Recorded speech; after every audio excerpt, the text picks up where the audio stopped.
Now, when a business thinks about the global talent strategy, there's a whole plethora of terminology and jargon that suddenly gets thrust upon you. And even though we're going to focus today primarily on EOR, it's worthwhile just understanding what these are because as you start to look at your talent footprint, these this vernacular is going to become more and more common, so it just gives people a generic understanding. So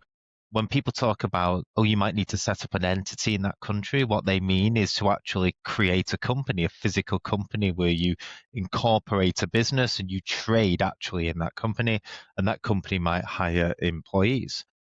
You can engage employees on what's called an NRER status, where you register as a non-resident employer, which allows you to payroll workers and deduct the relevant taxes and pay it over to the authorities yourself. So you take on that admin, even though you've not fully committed to create an entity in that country.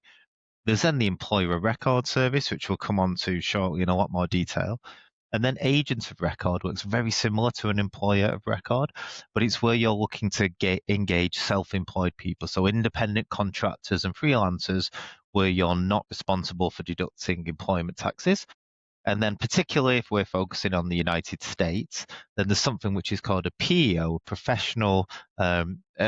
employment organization, which again